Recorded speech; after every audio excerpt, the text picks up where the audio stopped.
Ajarkan pada saya amalan yang sangat ringan, tapi bisa masuk surga. Modal sedikit, keuntungan banyak. Baik, kata Nabi, cukupkan engkau menunaikan yang fardu saja. Salatnya yang fardu, salat sunnah nggak usah. Selama hidup nggak usah salat sunnah, fardu aja.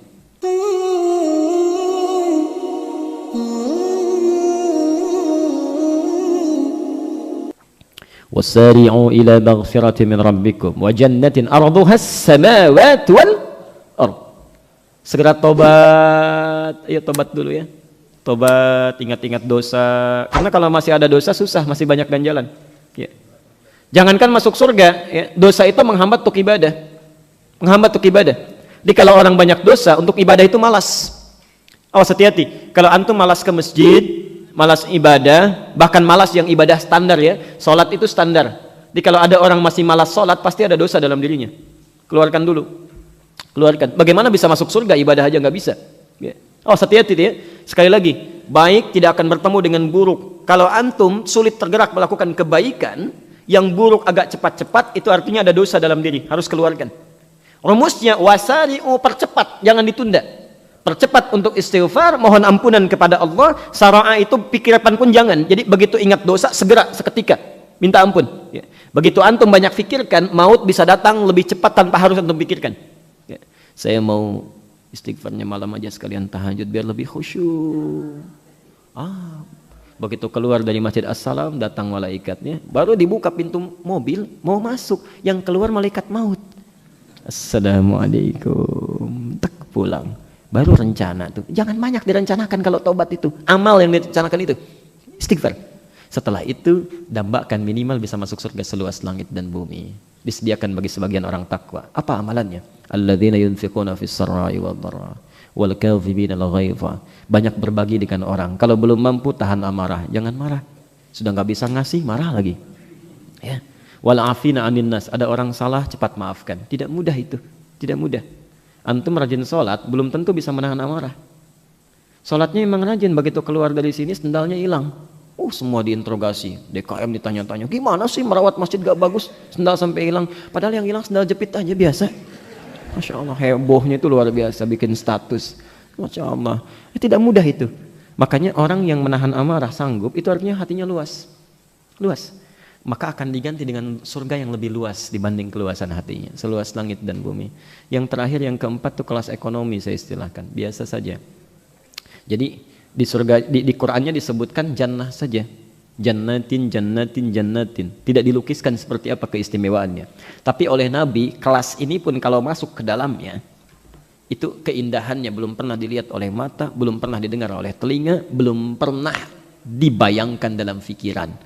Karena itulah Kitabus Siyam di Al-Bukhari, nomor hadis yang pertama. Ada seorang Arab Badui merasa, saya amalan pertama nggak bisa, yang kedua susah, yang ketiga tidak memungkinkan, maka ditunggangi yang keempat. Datang pada Nabi, ya Rasulullah, ajarkan pada saya amalan yang ringan, nggak usah berat-berat. Dengan amalan itu saya bisa masuk surga. Pintar pertanyaan itu. Pintar. Orang kampung datang pada Nabi, bertanya, cerdas pertanyaannya itu. Ajarkan pada saya amalan yang sangat ringan, tapi bisa masuk surga. Modal sedikit, keuntungan banyak. Baik, kata Nabi, cukupkan engkau menunaikan yang fardu saja. Salatnya yang fardu, salat sunnah nggak usah. Selama hidup nggak usah salat sunnah, fardu aja. Puasanya yang wajib aja, Ramadan. Ya, sunnah nggak usah. Ya, kalau kamu istiqamah dengan itu, walaupun tidak mengerjakan yang sunnah, masuk surga. Kata orang ini, saya akan tunggangi yang fardu itu tanpa pernah mengerjakan yang sunnahnya. Fantalaqa, maka pergi orang ini. Kata Nabi, law istaqama dakhalal jannah, atau in aflaha dakhalal jannah. Ya. Kata Nabi, kalau dia istiqamah dengan amalannya, masuk surga. Cuma nggak diterangkan surganya di mana, jannah saja.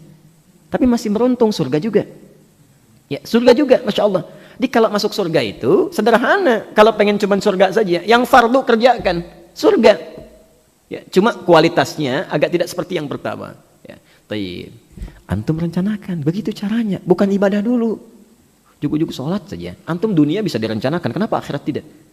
Coba kalau melamar pekerjaan itu, kan direncanakan dulu ya.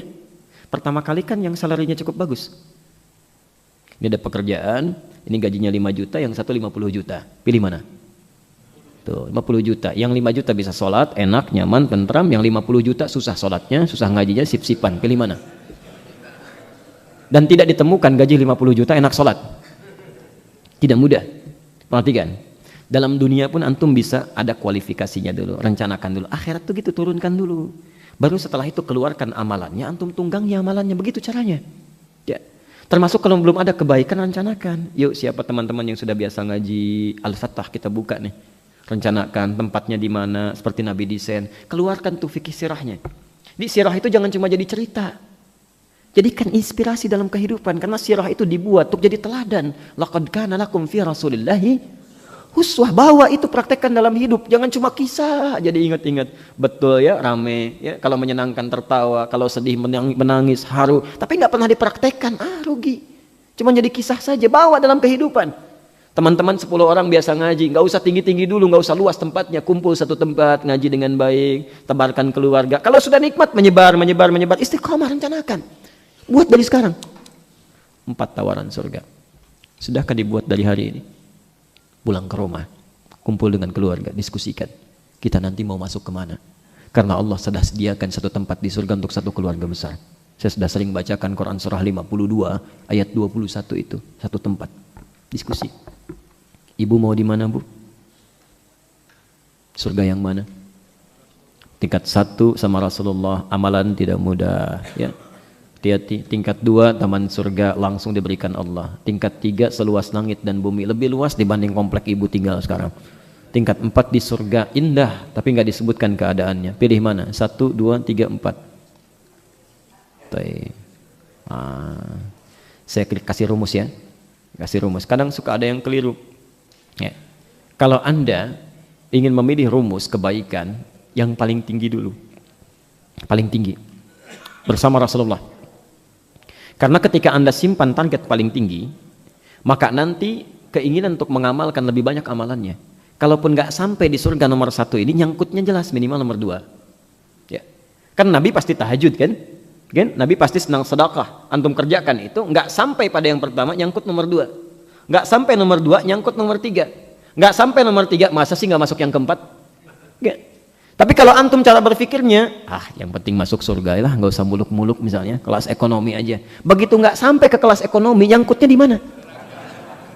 Ini jadi persoalan. Ya. Jadi antum ambil yang lebih tinggi dulu, keluarkan amalan. Jelas sampai sini?